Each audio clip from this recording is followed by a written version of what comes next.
Estado de saúde do candidato à presidência, Jair Bolsonaro, é considerado bom. Ele foi transferido para um hospital de São Paulo e antes gravou uma mensagem. A dor é insuportável. E parecia que tinha algo mais grave acontecendo. O autor do ataque será levado para um presídio federal em Mato Grosso do Sul. O adeus ao sambista Wilson Moreira, no Rio de Janeiro. Em Los Angeles, rapper Mac Miller morre aos 26 anos. A suspeita é de overdose. Cinema, o filme de terror A Freira também está por vir.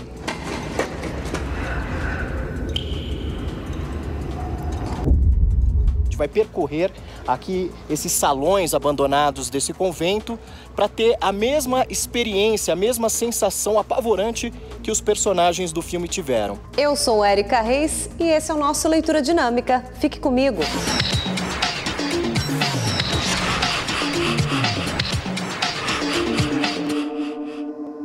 Olá, boa noite. A gente começa essa edição do Leitura Dinâmica com as informações sobre o estado de saúde do candidato à presidência da República, Jair Bolsonaro. O político foi transferido nesta sexta-feira para o Hospital Albert Einstein, em São Paulo.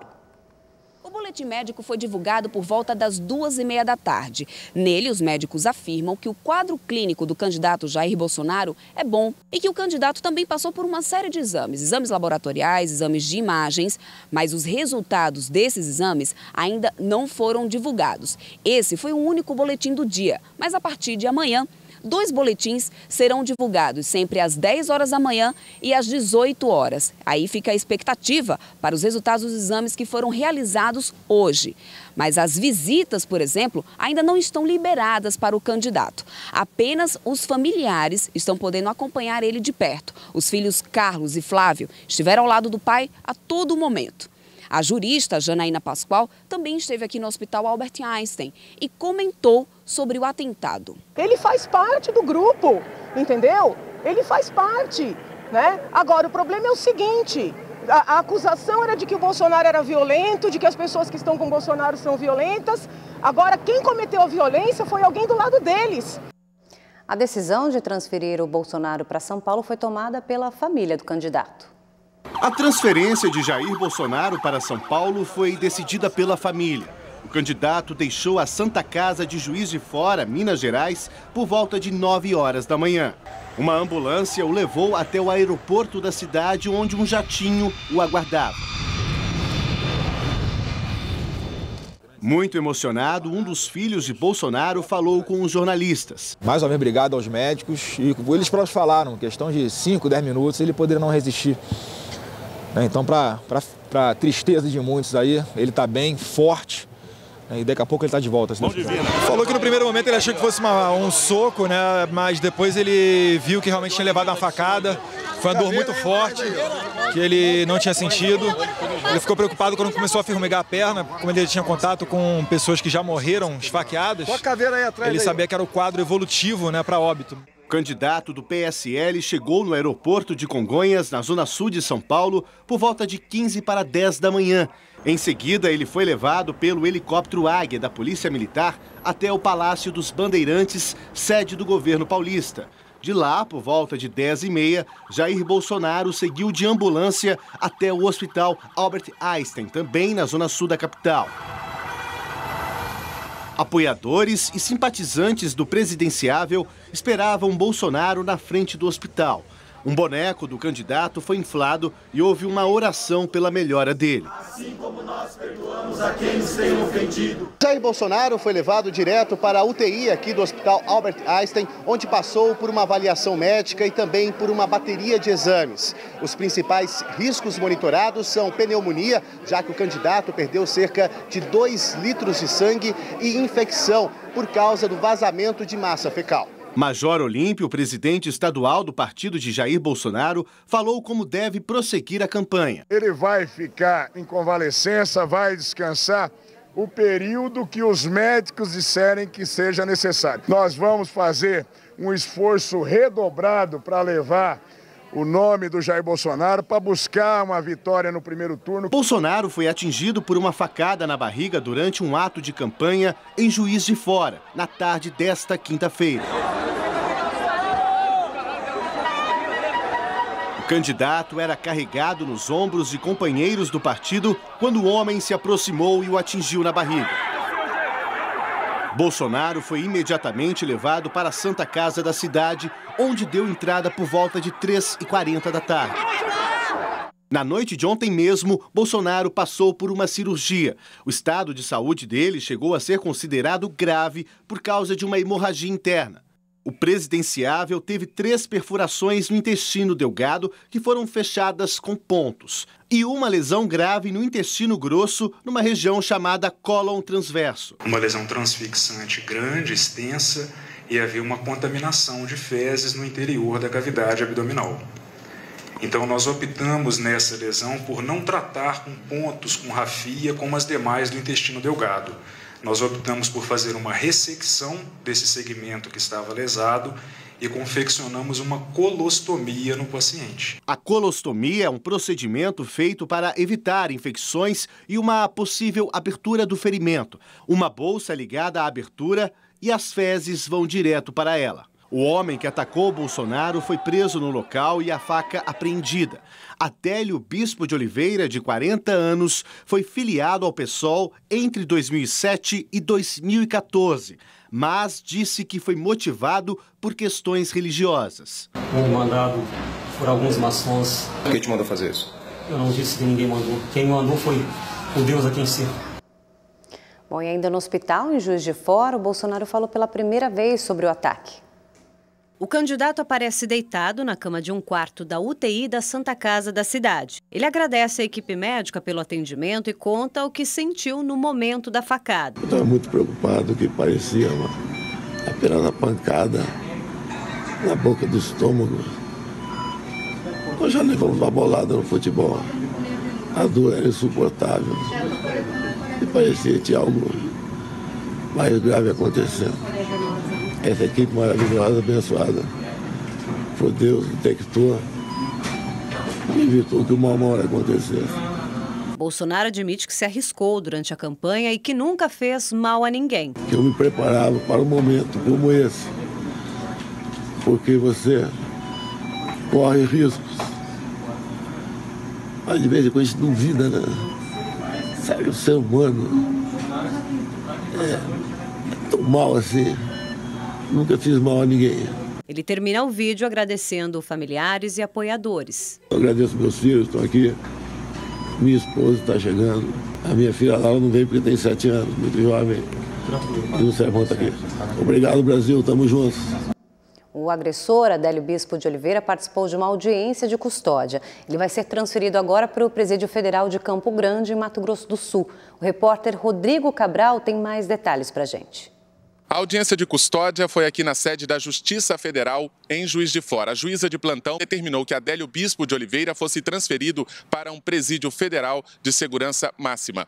Adélio Bispo foi indiciado com base na Lei de Segurança Nacional porque o crime teria motivação político-religiosa. A pena varia entre 3 e 10 anos de prisão. Mas, nos casos de lesão corporal grave, como é o do candidato Jair Bolsonaro, a pena pode dobrar, ou seja, pode chegar a 20 anos de prisão. Outros 2 suspeitos são investigados, mas não tiveram a identidade revelada. Um deles chegou a ser detido, prestou depoimento, mas foi liberado por falta de provas. Adélio Bispo disse que agiu sozinho, a mando de Deus, mas familiares e políticos ligados a Jair Bolsonaro acreditam na possibilidade do crime ter um mandante. Eles estranharam o fato da polícia ter apreendido, junto com Adélio Bispo, 4 celulares, um notebook. E hoje ele foi representado aqui na audiência de custódia por 4 advogados. Adélio Bispo é pedagogo e em 2013 teve uma passagem pela polícia por lesão corporal. De Juiz de Fora, Minas Gerais, Rodrigo Cabral para o Leitura Dinâmica. E outro homem, então, suspeito de envolvimento no ataque, foi levado à delegacia, mas acabou liberado por falta de provas. Uma terceira pessoa que se feriu na confusão também é investigada. O ministro da Segurança Pública, Raul Jungmann, falou sobre esse caso. Está sendo feita uma reconstrução de todos os passos daquele que cometeu o atentado até chegar lá, aonde nós pudermos voltar atrás. Está sendo feito um levantamento de toda a rede de relacionamento dele. Por conta do ataque a Bolsonaro, o diretor da Polícia Federal, Rogério Galloro, voltou às pressas dos Estados Unidos, onde estava em missão oficial. Já foi determinado reforço na segurança de todos os candidatos à presidência.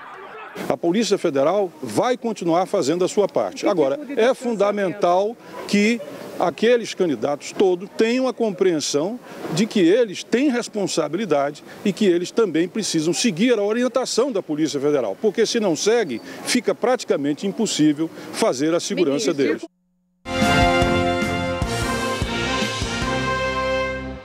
Vamos ver agora a agenda dos candidatos à presidência que tiveram compromissos públicos nesse feriado de independência.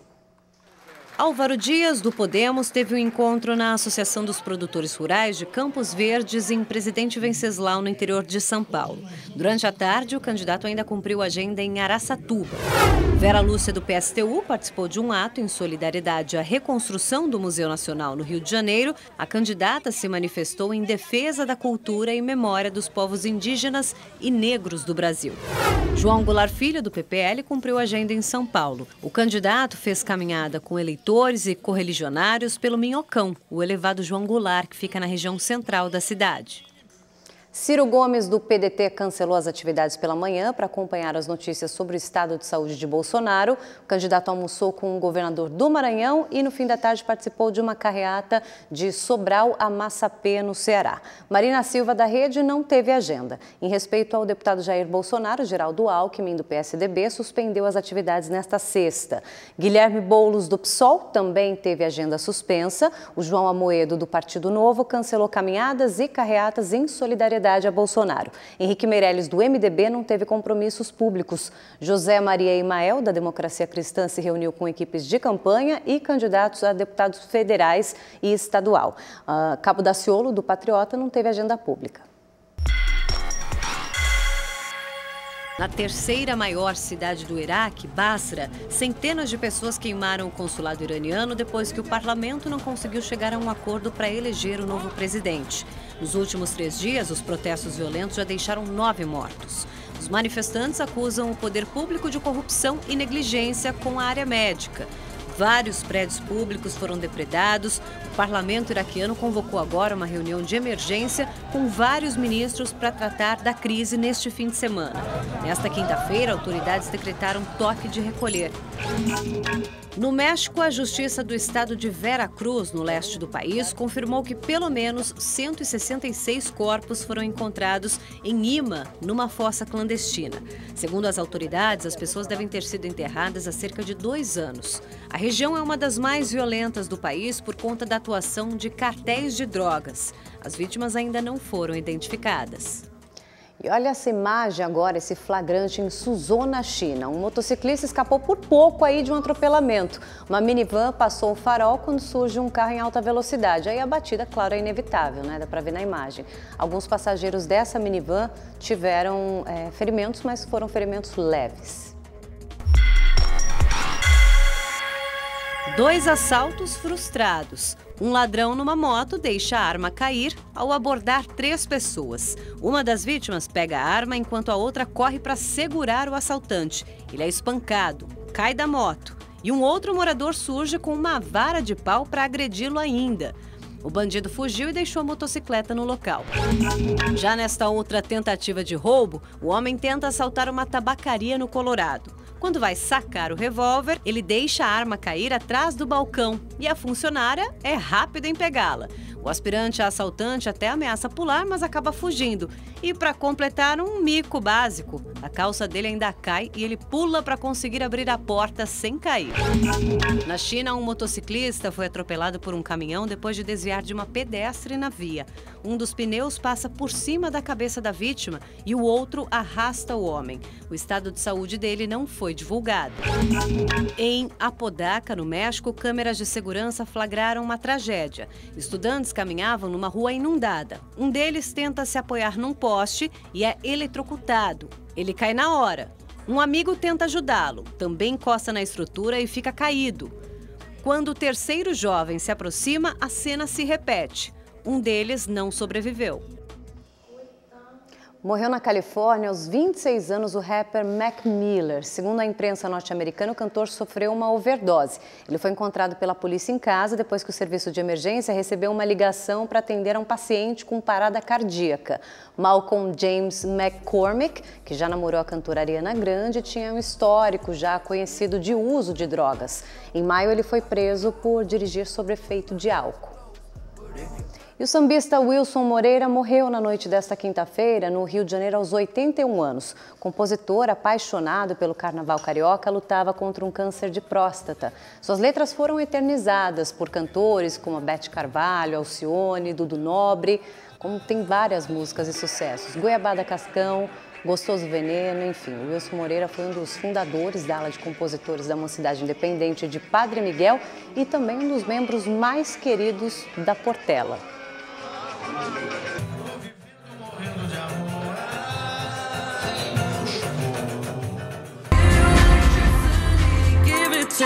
Dua Lipa se juntou a Diplo e Mark Ronson para lançar Electricity.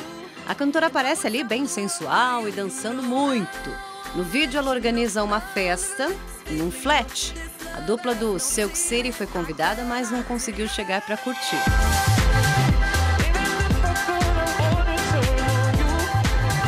Rolou parceria também entre BTS e Nicki Minaj no clipe de uma nova versão da música Idol, sucesso já da banda de K-pop. A cantora americana segue o estilo dos coreanos com direito a roupa e cabelo bem extravagantes. A faixa é parte do álbum Love Yourself Answer.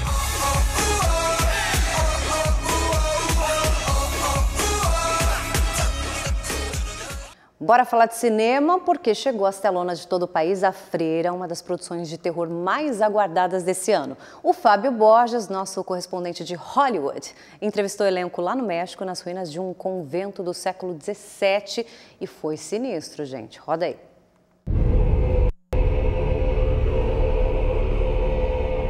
O convento do deserto de Los Leones fica numa região montanhosa, perto da cidade do México.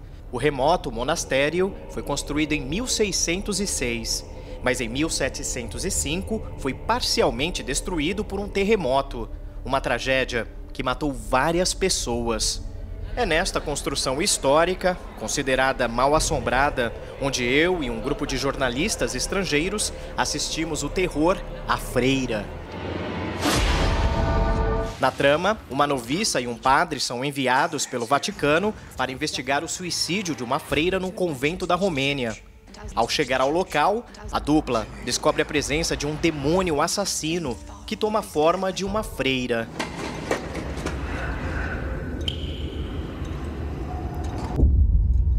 E agora que a gente acabou a sessão, a gente vai participar de uma experiência assustadora também. A gente vai percorrer aqui esses salões abandonados desse convento para ter a mesma experiência, a mesma sensação apavorante que os personagens do filme tiveram. Vamos nessa então. Somos guiados por freiras. Elas nos ajudam a fazer um ritual para exorcizar os espíritos que assombram o monastério. Cruzamos o cemitério e passamos pelas catacumbas do mosteiro. Já é madrugada e faz muito frio. O trajeto é sinistro, mas seguimos em frente e completamos a missão.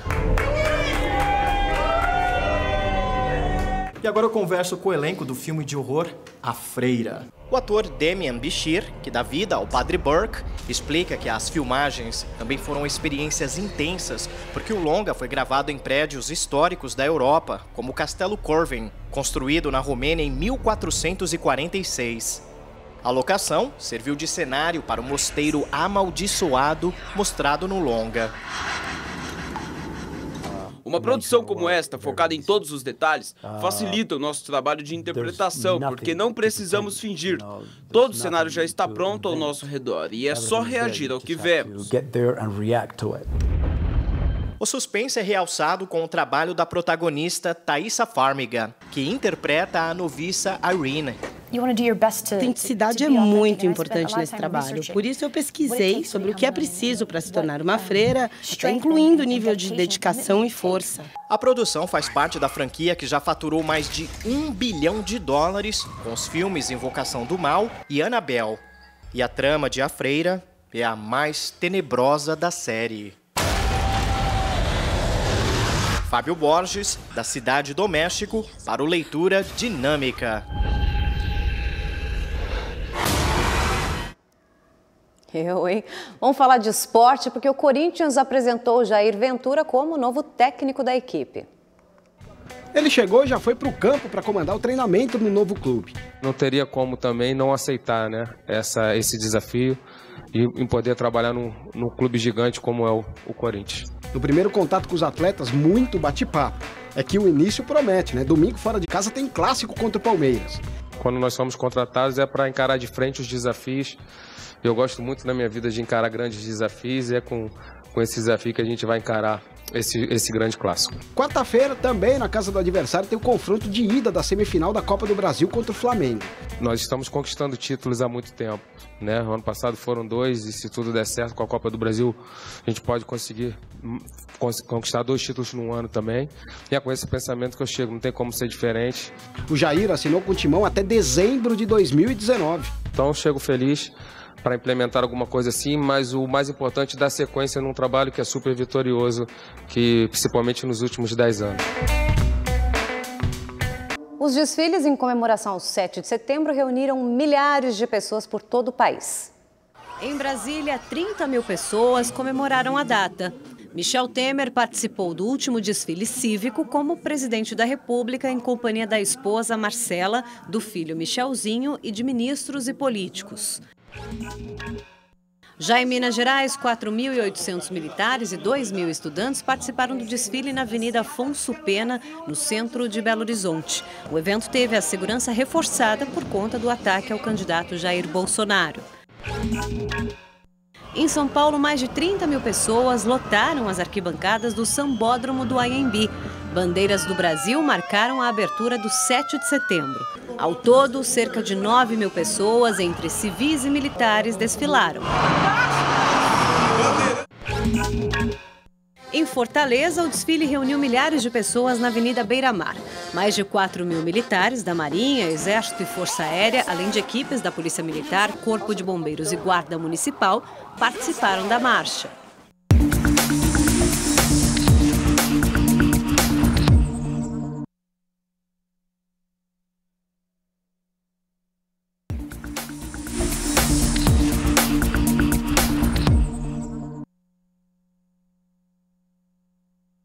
A agenda cultural tem patrocínio do Banco do Brasil, que sempre apoia a cultura brasileira. O musical O Frenético Dancing Days será apresentado neste fim de semana no Rio de Janeiro.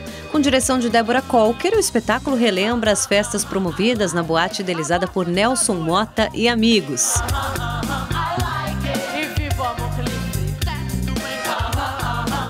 Em Salvador, na Bahia, também tem musical, só que inspirado no universo do cantor Odair José.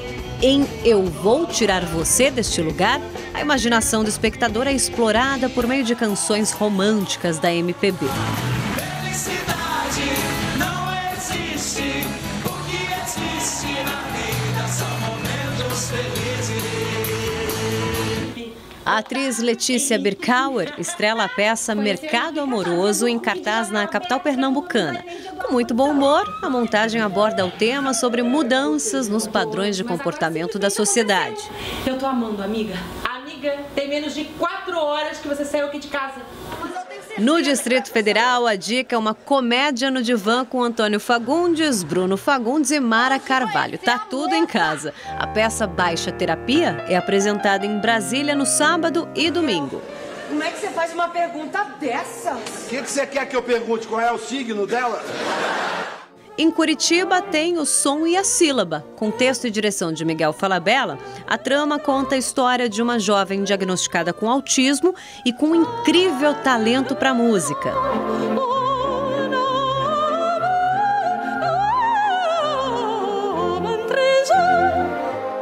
Ainda na capital paranaense, a Orquestra Filarmônica de Curitiba apresenta o espetáculo Cinema in Concert. A programação traz pelo menos 15 trilhas sonoras de filmes famosos em um momento de magia e emoção.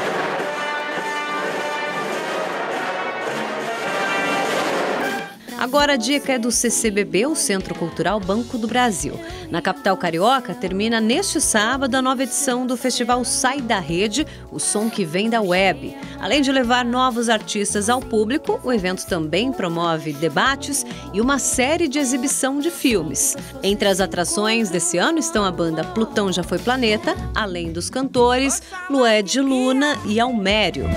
E veja lá quem já vem me prometendo felicidades pro ano que vem. Os principais executivos e empresários do país estão reunidos no Fórum CEO Brasil, na Bahia, para trocar experiências e discutir o futuro. Praia do Forte, litoral norte da Bahia, a 60 quilômetros de Salvador. É o paraíso escolhido por este fórum, um dos mais importantes do Brasil, para sediar este encontro com os 150 líderes mais importantes do setor privado do nosso país. Gente que veio de todos os cantinhos do Brasil para participar, trocar experiências, compartilhar informações, aprender e se inspirar. O tema central do fórum é o Brasil do futuro. Os convidados discutiram o protagonismo dos executivos para a construção de um país mais competitivo. Para Jorge Gerdau, a gestão pública deve acompanhar a evolução digital para se tornar mais eficiente. Para o Brasil se tornar competitivo, é preciso que o setor público todo, em todos os níveis, acompanhe essa caminhada. A não digitalização dos 40% do PIB, a não digitalização, é uma preocupação dentro da continuidade da globalização. Miguel Nicoleles, um dos maiores cientistas brasileiros, falou da importância de palestrar para a plateia de executivos. Eu acho muito importante você trazer para esses CEOs uma visão do que é o mundo científico e qual é a fronteira científica nesse momento, para que eles possam entender não só para as suas próprias aplicações nos seus próprios negócios, mas do ponto de vista do Brasil, de país, de um modelo de país, como é importante investir na ciência de ponta para esse projeto de nação que a gente tanto almeja.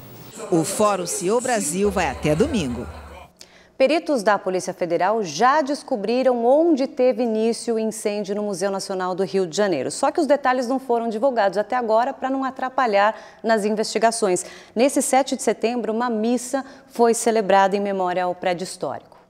A missa quis chamar a atenção da sociedade, instituições e autoridades. O príncipe Dom Fernando Orleans e Bragança, membro da família imperial, participou da celebração e falou sobre a destruição do museu, que já foi residência de seus ancestrais. Nós perdemos um acervo maravilhoso, que é o nosso Museu Nacional. É uma coisa que eu posso resumir pela homilia do padre, a omissão.